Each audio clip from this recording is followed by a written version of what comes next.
College football nerds, we're here talking Michigan Wolverines. We are back in action. We've got a lot of previews that we are done, a lot of previews that we're going to do, but I'm trying to make these intros a little bit shorter so we can get to the business. Got Josh with me. He's getting nerdy as usual. Michigan fans, y'all have loved us the last couple of years, so please stick with us this season as well.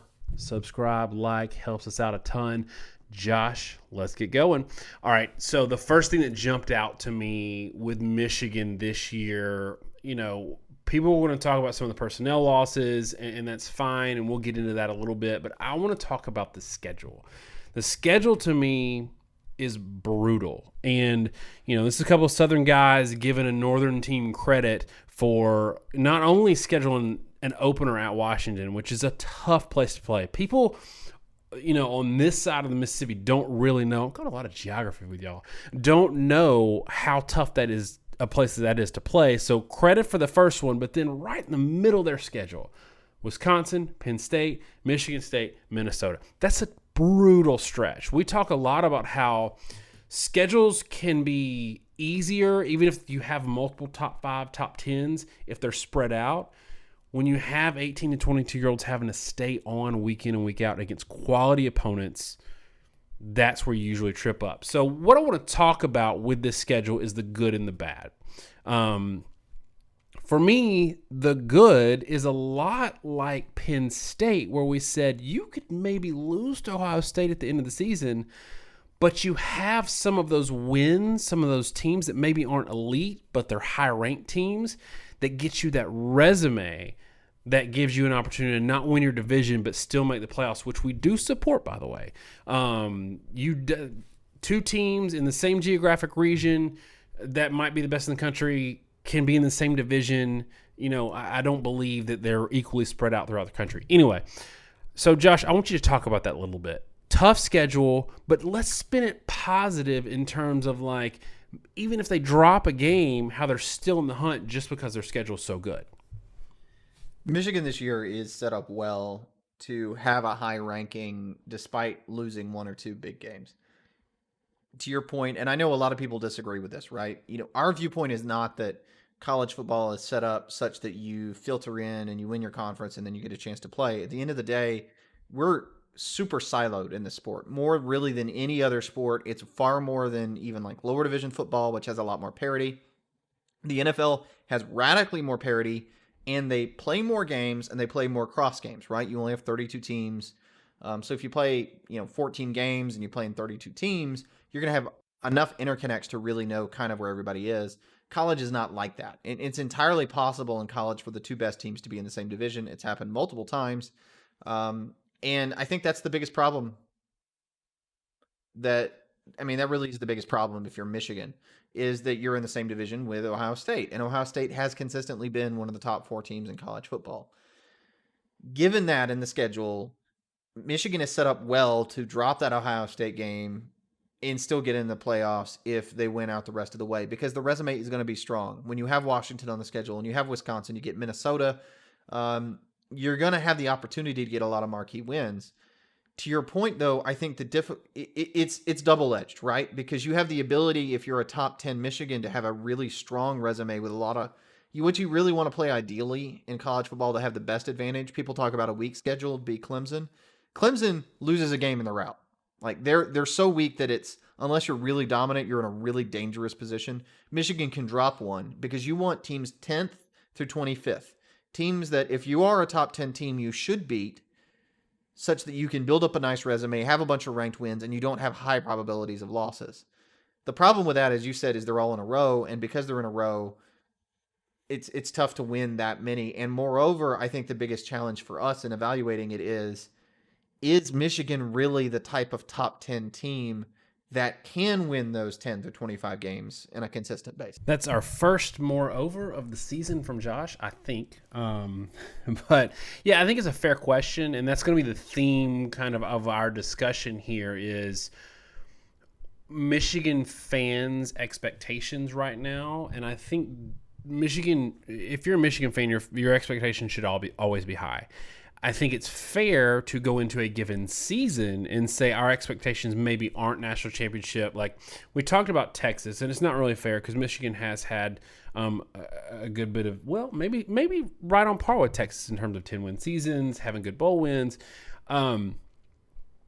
Michigan is in this division with a juggernaut, and it may not be fair given personnel losses and turnover, and it's Gaddis' second year, to say if you don't make the playoffs, if you don't beat this one team, you had a bad season.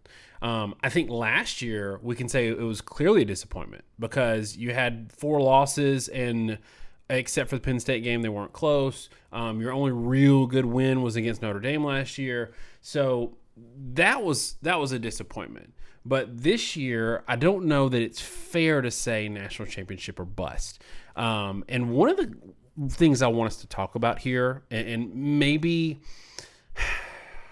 I'm hesitant to talk about it because, y'all, we get a lot of flack because sometimes we're not as positive as we should be. I want to say we keep it real, but sometimes we get too analytical, and then we drift maybe what can be seen as a little negative.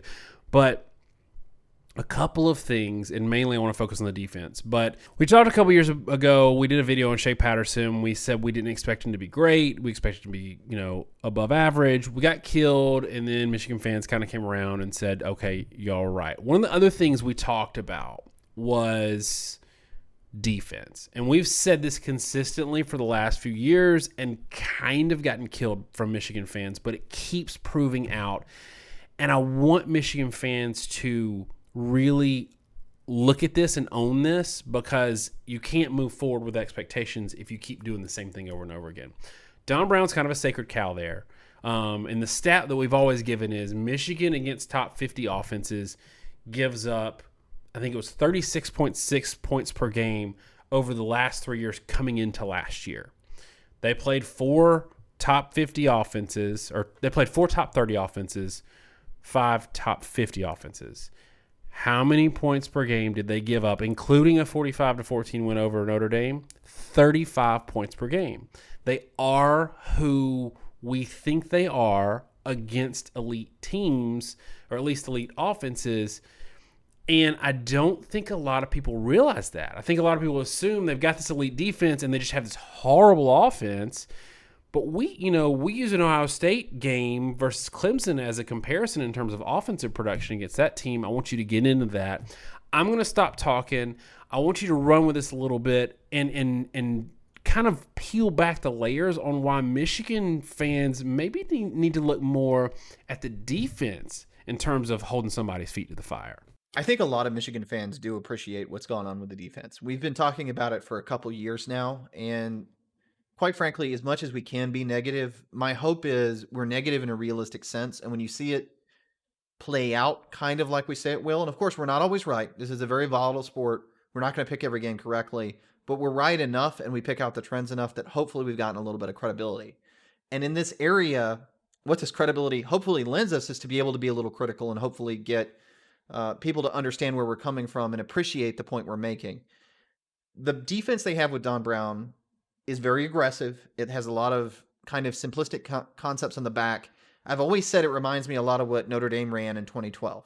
And that defensive style is great against merely good offenses or worse, because everybody knows their role. You're very disruptive. You get in the backfield, you sack them. If they get the ball off, there's always somebody in position to make a play. But it puts people in a lot of one-on-one situations. And if you're not getting home with the pressure, you tend to get burned a lot. Because if you don't make the tackle, if the guy does beat your guy on the outside and he gets the ball off, it's a touchdown every time. The challenge, if you're Michigan, is understanding what it is you want to be and where you're at now. So let's start with where you're at now. If that's who you are, right, you're only going to play maybe 4 top 50 offenses in a given year. Looking at the Clemson game against Ohio State, you did about as well as Clemson did against that Ohio State defense. 27 points last year in the regular season. It's about the same Clemson did. They scored a field goal more. What's the big deal? Your offensive production was good enough. The difference is you gave up 56 to that Ohio State offense. And you're not going to be at the level of a Clemson if you're giving up 56 to those kinds of teams. It puts you in a position where you can't even try to win that game because you had a good offensive game against Ohio State. Most Ohio State fans would admit that. But moreover, it's not just Ohio State. You play Alabama, which admittedly is a buzzsaw. You give up 35. You also give up 35 to Wisconsin. And I think Wisconsin really is the game you need to focus on. That's been the backbreaker if you're Michigan in terms of being to a higher level. All that is to say, Michigan was in a good position to win 10 games. Is that what you're happy with? Because Don Brown's scheme is going to win you 9 or 10 games. 9 or 10 games a year. It's going to be the defensive style you need to win that game at a high level. If you look at the defensive statistics from last season, Michigan allowed under 5 yards per play to the opposing offense, 7 times? 7 times over the course of the year. And you look over, moreover, like if you look at under 6 yards per play, okay, and that's 6 yards per play is the point at which the offense is being productive. There were only 3 games where a team managed to do that to you. Ohio State, Alabama, and Wisconsin. I think if you want a 10-win season, 10-3, you've got 3 games where you're not able to really stop the other offense and really hold them to an ineffective position. You're going to get to 10-3. Do you want to win those last 3? And if you do want to win those last 3, how much risk are you willing to take? Because if you move away from Don Brown's scheme, yeah, you might have a better chance against Ohio State, but you also have a much better chance of also losing the sort of Iowa-Purdue game that Ohio State stumbled with in the past few years. And Michigan hasn't had those problems really because of the defense, other than games where the offense just didn't show up. So to me, the question for if you're Michigan is, how much are you happy being number 15 in the country, and how much are you willing to risk to be higher? Because you've got a scheme that's really safe to get to 15 and really, really hard to get higher than. And talking about not just scheme for defense, like I know there's frustrations with Harbaugh, and he's probably bought himself enough time to show in the next couple of years if he can really make a run for the playoffs, for the division, for the conference. But wholesale changes when you're winning 10 games in a season can go Nebraska bad or Georgia good. And people are going to say, well, Georgia hasn't won a national championship yet, but they've had a championship caliber team in the last 3 years. They are in the hunt every single year. They just happen to be, in a conference where they had to play LSU or Alabama or somebody like that. And, Mark Richt was winning. He was a 10-win factory over there. And they kind of, at some point were like, okay, look, we got to go in a different direction. They went in a different direction, and it was good for them. Nebraska, on the other hand, you got to know who you are. You got to know if you can turn it around and get the clout and get, recruiting hype. That's really what Georgia did. Or if you're Nebraska and you can't recruit nationally anymore because the things changed a little bit, it's scary. But on the flip side, I think there's a positive here. And the positive is, and this is another one that I really want you to dive into because this is one of the themes you like to carry through in a lot of our shows where people don't think about losing personnel. I think there's a lot of people who are licking their chops on Michigan right now thinking Shea Patterson's gone. You had this 5-star big name Tariq Black transfer, so you're losing all this production and you're retooling the offensive line a little bit. And the concern there is, it's a complete rebuild on the offense. And we have some concerns at quarterback, but in general, I want you to get into the concept of if the guys you lost were thought to be great, but they didn't turn out to be that great, maybe the concern isn't as great that you're replacing them in the next season. To that point, when you talk about Michigan, and we talked about Shea Patterson or the offense, we try to temper expectations, and a lot of times we point out that people assume everybody's going to be a first-round pick. And every year there's going to be 32 first-round picks. And everybody wants to be a top 10 team and talks about how good they're going to be. There are always 10 teams, and to move up, somebody else has to move down. That can be good and bad, because in the same way that, maybe your expectations could be unrealistically high one year, it can also mean that if you were overly high as to some players or some positions, where your team's at, you don't necessarily fall back as much the year that follows all that. And what I mean by that, like mumbo jumbo of jargon, right? You lose Shea Patterson, you lose Tariq Black. Those guys were supposed to be superstars. You're supposed to have 2 5-star players. They did not pan out at that level. Tariq Black leaves the program, I think, in large part because of what you have returning in Nico Collins and Ronnie Bell and the guys behind him. That's a good sign. It's not a bad sign. The fact that he didn't pan out, that he was further down the depth chart, is a sign that your team was better than you think it was. Donovan Peoples-Jones was ahead of Tariq Black on the depth chart. He went in the 6th round of the draft. I think people felt like Peoples-Jones was this underutilized piece of the offense. I think people felt like Shea Patterson was this underutilized quarterback at a certain period of time. He went undrafted. Look, if it was just a matter of the fact that Harbaugh didn't coach Patterson well enough, an NFL team still would have taken him in the NFL draft if he was talented enough. Because if you're a top shelf talent at quarterback, you're gold. You wouldn't let that guy go as a free agent. So I think when you look at Michigan, and yes, they had a good number of draft picks last year, but they were in large part a lot lower than people maybe thought. Josh Metellus goes in the 6th round. I don't think Glasgow was necessarily a shock. But just kind of across the board, Onwenu is one of your better linemen. He's a 6th round draft pick. It was a team that was mediocrely NFL talented in terms of what you lost. And that as a negative, and we talked about that a little bit last year, as a negative last year, it also means it's kind of a positive this year. You're not losing as much as you think you are. And the opportunity is there for the younger players to pass them. We talk a lot with a lot of high-end teams. If you had what you would consider to be a disappointing year, I almost like you to see to lose a decent number of players. I almost like you to see yourself having a lot of guys get drafted lower than you think you will. Because if you're LSU this year, and we'll probably do another video, it can actually be kind of concerning that you've got guys going higher in the draft than you expect, because that means you were a little bit more talented than you were giving yourself credit to be, and your results were probably more tied to talent than you think. Michigan's results were less tied to talent, I think, than people were expecting. Yes, there were 2 guys that win in the first 3 rounds of the draft, but that was it. This was not a particularly talented team. And when you're talking top 10 level, elite level, right, you need multiple NFL draft picks from the first 3 rounds of the draft. You didn't have those. So if you are Michigan, I think the most encouraging thing to me is, even when you are losing some people, you're not losing guys that were quite, the sort of deal breakers you'd think. It may turn out that McCaffrey is just as good or effective as Patterson. It may turn out that the receiving core, with some of the young guys stepping up, maybe it's Giles Jackson or something, they could be just as good. Cameron McCrone could end up being an absolute star. And he was starting to show up last year. You could be more talented than you were last season. I think the biggest thing for issue for Michigan the past few years is that they weren't as talented as people thought they were, and that's hurt expectations.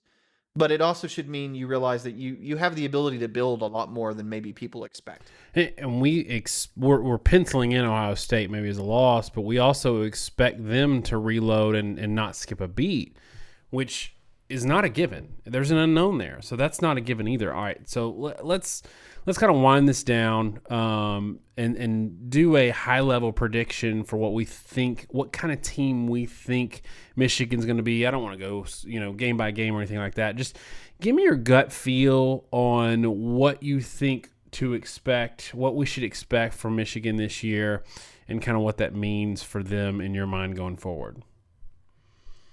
My expectation for Michigan this year is that you're going to have another solid Michigan team. I think it's maybe a 9-win team, frankly. I think they're a good team. I think the schedule is really difficult. Making it through, like we talked about, Wisconsin, Penn State, Michigan State, Minnesota is almost guaranteed to give you a loss. I still think they probably lose to Ohio State. And then with Washington and the rest of the gauntlet on deck, I think there's a good chance you drop another one. Now, throw in the bowl, and you're probably looking at 9 or 10 wins if you can win the bowl game. And that's all. I don't usually throw that in too much because it's about draw. Do you draw an Alabama that was extremely talented and just got hurt at the end of the year, or do you draw Memphis, right? I mean, that's always up in the air. I think Michigan is a good team. I don't see enough splash for me to put them higher than that. And again, that kind of gets back to, Are you happy being a team with a really good defense that's going to be in every game? Probably not going to put up 40 points a lot. You got a really good receiving core, and it may be that McCaffrey comes on, and that would be the wild card. But given where they're at with quarterback and having seen those guys before, it looks more like a grounded out offense and a good defense, and you end up with 9 or 10 wins. Yeah, and I think with McCaffrey, there probably are some elements offensively that Gaddis can employ that he really didn't want to or couldn't with Patterson. We saw the clunky zone read concepts they were running early and they kind of abandoned. I think you get some of that with McCaffrey, but the problem is that you and I were both talking about before the show started when we were kind of going through our notes is, can he stay healthy for a full season running maybe some more quarterback contact concepts? And I'm not sure that he can. I think he's a decent talent. We'll see. For me, I've got 9-3. I think they win the opener at Washington. It's helpful that it may not be a full stadium. We don't know what's going on with COVID. That stretch in the middle is tough. I think they can come out of it with one loss, but I think they lose a weird one like to Indiana or somewhere. Although we just got finished saying they win these types of games, so maybe they don't. But I've got 9-3 for them heading into the bowl game, and I think we're gonna have some uncomfortable fans, a groundswell if that happens. But I think Harbaugh has done enough to see what we can get. If we do see a 9-3, 9-4 with a bowl loss, do just last year over again type year, I think he's earned enough credit to get one more year out of it to see what he can do before they really storm the gates. But that's it for us, y'all. Let us know in the comments what you think Michigan's season's going to be like this year, and maybe touch on the defense. If you think that was a fair comment from us, or if you think the defense has outplayed maybe the criticism that we've offered it, we're happy to engage you in the comments. Thanks so much, y'all. Have a great week, and God bless.